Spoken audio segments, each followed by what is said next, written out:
Moving on. Now, later in the show, stunt magician David Blaine is going to perform his most dangerous stunt when he attempts to cover himself in chocolate, get chopped up into 1 million bars distributed across the country, and then have himself completely recalled 5 months later. Which brings us on to the terribly serious trouble Cadbury's are in amid fears that salmonella may have leaked from a pipe into their chocolate. It's madness. Why have you got a pipe carrying salmonella next to your chocolate factory? I'm not a confectioner, but I know the basics. Now, I have to point out, Cadbury's officials do claim it's all perfectly safe, it's just a precautionary measure, though they are putting a stop to their flake slogan, tastes like chocolate never tasted before. I actually thought leaking pipes would be quite a good name for a lads' mag, wouldn't it, really? Yeah.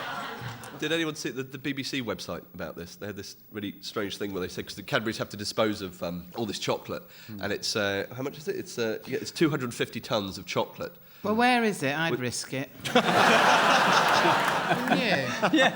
In fact, if anyone wants to play Cadbury's roulette, I've got a twirl here with me. I'm going to leave it there. And anyone can come up and just take and have it, not you. Just checking the ingredients for salmonella. Actually, we had salmonella in our house this week. Did you? That's because people in South London give their kids such shit names. I feel quite good about being Scottish now because we deep fry our chocolate to kill off all. That's what it is. It's a health regime. Yeah, it's health and safety. Health and safety. They've got to get rid of 1 million bars. Yes. How much they've got, which the BBC said is the equivalent of 55 elephants. Which, I know. That doesn't make it any clearer at all, does it? It's 250 tonnes of chocolate, which is 1 million. They may as well just say it's the equivalent of 251 tonne weights. I mean, why is the elephant the currency of chocolate?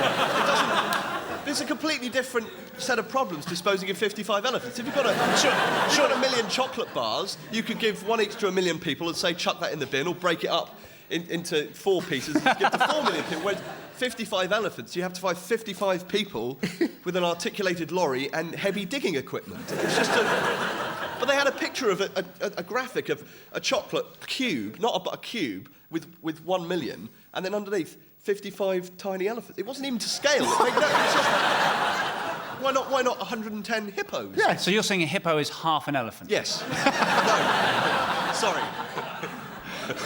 Keen to get the exchange rate here. Yeah. And surely the obvious animal to measure chocolate in is bunnies, isn't it? That's a... What is fondant? It's a soft centre in a chocolate bar. All right. Is anyone interested in fondant? Who here likes fondant? You know, when you say someone interested, said over there is fondant, would you go, great? I just want to know. I'm just genuinely interested in how much fondant. I'm drawn to a fondant-based chocolate comestible. Are you? Yeah. Fry's chocolate cream, that's got a sort of semi-hard fondant. It's a very grown-up thing, It's a very grown-up chocolate, I was going to say the same. Well, kids don't grow up saying, Mummy, can I have more fondant? Not in my house, they pronounce it probably fondant or nothing. Oh, do they call it nougat in your house? Oui, bien sûr, mon brave. I think we have had a child called Fondant in our house. Fondant and salmonella. Do you know Bob Geldof, then? Actually, Mars are having a great time over the Cadbury's thing. They're taunting Mars about the stomach problems caused by salmonella by renaming their Mars bars Relieve.